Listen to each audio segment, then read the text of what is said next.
Is a myth, and today we're gonna bust it for those who want to grow their business sustainably. And yes, it's bust or be busted. And yes, you will find many people who will claim and even show their scars that there is burnout, it's real. And if you want their results, then listen to them. They will show you how to burn out perfectly or how to struggle to not to get burnout. Or if you feel like growing your business sustainably, then consider this. Burnout is like fear, and fear is simply false evidence appearing real. That's it. And just because it feels real doesn't mean it's real. It just feels. And however, if you insist on anything for long enough, it will become real. So literally, people create this idea of burnout, then they justify it because I feel it's real, and then I insist on it long enough that it becomes real. That's how they create it. If you don't want that, then you better become more aware of how you're creating it by controlling your mind. Because you literally create burnout. You can create it even if you don't want to by simply believing it. Simply believing it and insisting on it. And the idea that as you believe, so shall it be done unto you has been proven in many different ways. Placebo effect and psychosomatic diseases and even in manifestation. So truly, it is about if you believe you will burn out, you will. And if that's not what you want, please change your beliefs. If you believe that burnout is real, then taking consecutive actions in that direction will lead you there. And if you feel like not going in direction of creating a burnout, then I suggest you meditate because you need to be aware where are you headed. And that comes through meditation, through awareness. And in a mind is very simple. It's either you control it or it controls you. It's same as here. Bust or be busted. And often there's this large part of our mind which is subconscious. And things are happening there. Imagination happening, stories telling happening. And if we're feeling like we're headed towards burnout, odds are that there's part of us that's imagining it. And we can avoid that, solve that, fix that, simply becoming aware of that. And that's why meditation is really, really powerful tool. Saves lots of time, money, and energy. But why do we all care about this? Because we have goals and we want to grow our business. And that requires for us to know what we want so we can aim for it. But we don't really want to just to get there. We want to get there as fast as possible, which comes through peak performance. And peak performance is also known as flow state. So if you really want to get your goals done, you want to grow your business as fast as possible and do it sustainable ways, then flow is the way. And one of the ways how to use flow state is for your growth, for your personal and business growth. And if you combine it with sustainable approach, because you could use flow state unsustainably, it's totally possible, and you can burn out by applying flow state in unfavorable ways. So if you want to avoid that, then follow following guideline. Let it be easy. It is as simple as that. Let it be easy. So let's zoom into this graph here of flow state. So this is called flow channel, and this is where productivity lives. We could argue how wide it is, how narrow it is, and all these things, but the fact is it exists. And we could also argue that there is no like a strong boundary where the flow starts and where enters, where this channel, where productivity lives and where unproductivity starts. Those are unnecessary distinctions for this discussion. The fact is that there is place where flow is more productive and there is place where working is unproductive. And somewhere in between, there's this transition line, which we don't bother about today. So just simple explanation of this graph, just to get started before we go into making it easy and sustainable. So the more challenging situation you are in, the more energy it requires. And for every single moment in your life, for whatever challenge you're being faced, you have a matching skill. So if you're facing level 10 challenge, which probably lives around here, and you're meeting it with level 2 skill, then you're right here. So you're about here. So you're not productive. So if you insist on facing this challenge with level 2 skill, then you're in a productive zone where you're wasting lots of energy. So you really need to force yourself, because your zone of genius would be down here for this kind of skill, because skill is usually less easy to change. So it's easier to go by skill. So if your skill level for this challenge is here, then you go along this line, and this where your productivity ends. And everything above that line is wasting energy. There is a fair argument here that you do need to kind of press your boundary into out of the comfort zone to grow your skill. That's true. And you go slightly out of it for brief periods, and then you come back to it, and then you go out of it, and you go. So basically, you want to oscillate up this line.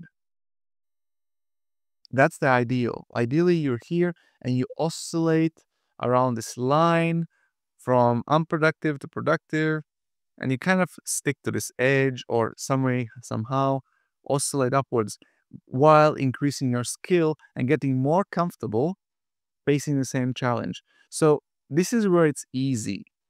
This is the ease zone. And you could technically also ease your way up through this channel and never feel out of your comfort zone. You could do that. That's also available for you. And however, if you insist on facing the largest challenge possible with your level of skill without increasing the skill, you're going to burn out. And you know it by anxiety that you have. And some people try to claim that this is the best and fastest way to grow your skills, and this is necessary evil and all these things. And you get to choose, do you want to burn out or not? Because this is a guaranteed burnout. If you stay there long enough, it's guaranteed. Of course, if you jump back in, recover, recuperate, you probably drop down here and then you recuperate. But the fact is, if you sustain, basically, this unpredictable zone, you sustain damage. So you don't really want to stay here too long, regardless of how much potential productivity gains you may get or hope to get in your future. It does give you damage. That means you need to be out of the flow in recovery zone in order to actually gain any valuable value basically from this experience in this unproductive zone. So basically, you're stepping out of productivity to recuperate. So this is my personal play, is to stay in flow as much as I possible and barely, like just sometimes go out of it. Because I know if I'm in a productive zone, I never lose productivity. I don't need to recover. Because in here, you recover automatically while in flow. If you go out, you need to have off time to recover. So this is a trade-back you can play. It's a game. I'm just setting you the facts and or my perspective of this reality. Take it as it is. But yeah, this zone doesn't require recovery for me, so I can be flowing continuously throughout the day. As long as I'm in this channel, I'm flow. If I go on above or below, I'm assuming that I'm assuming that I'm speaking to growth audience. That means you're gonna be most of the time above. You're almost never gonna go into boredom and under here. So I'm not even touching this that much, because this is where you waste time, or you scroll Instagram, you get bored, and then it's like scrolling and scrolling. And this is the same thing. It's just not productive. So it's just different flavor of the same thing. Basically, you're not getting challenged enough. And for those of you who find themselves once in a while in this place, probably because you already put yourself in so much stress before that your brain is not capable of staying here anymore. It just pushes you down. And just your nervous system is unregulated, and it just needs the recovery time. So therefore you end up here because you didn't stay in here. So that's it. Like, it's a trade-off. So there's nothing wrong with being here. Just you chose to be here. So therefore now you get to be here, because your brain and nervous system get dysregulated, and now it just needs to balance this stuff out. So yeah, that's why that's why you're doing it, and these time wasting things. But yeah, getting back to this burnout thing. So whenever you feel anxiety, you're going towards burnout. It's a fact. Like, you're just going there. The question is, are you going there frequently and consistently enough to actually manifest the results of burnout? And it's up to you to decide. Is that something you want? And of course, body heals and recovers. Way how not to do that is very simple. Grow your skill and reduce your challenge. Challenge usually is mental, so with a challenge you can play around. You can just, if you're given task to be done in 2 hours and this task feels daunting, split it up in 5 tasks that need to be done in less time. So give less time for smaller tasks and go in flow. So basically you're solving more smaller problems which are according to your skill, and you do it in a faster and more productive way. So chunking down is really valuable here. If you end up here, same thing, you just chunk it up. So if you're not given strong enough challenge, then you just make it bigger. Play with the time. Like, if you're given for task that is just too easy to do, challenge yourself. Cut your time in half. See if you can do it. So challenge is easy to change. Skill is a lot. It takes a bit more time most of the times. I don't want to give you any unfavorable beliefs on how fast you should be increasing your skill. And in flow, actually, you do increase your skill rapidly, and usually you do these quantum jumps and quantum leaps. So it is possible to play with skill as well. So, however, most of the time, it would be easier and faster just to go with the challenge, because just it's more controllable. Let's say like this is more controllable than skill. Skill is more of a, it has a lot more variables in there to control it. And of course, you can always learn things and learn as you go, and that could be part of your flow. And that's basically it. You stay in this productive zone where you let it be easy. And that's how you bust the myth of burnout. Because if you stay here, you're never going to burn out, because you're going to do what you love. And this is characteristic of flow. You're unable to flow unless you really appreciate and love what you do. And that's why we meditate, to really get in touch what we want. So our goals that we set is what we truly want, what we want in our hearts. And that's how we get into peak performance and grow our business sustainably. And if this is something that you're really interested in and you want to know more of, I have free flow-based mastery community. Join us and let's flow together. See you on the next one.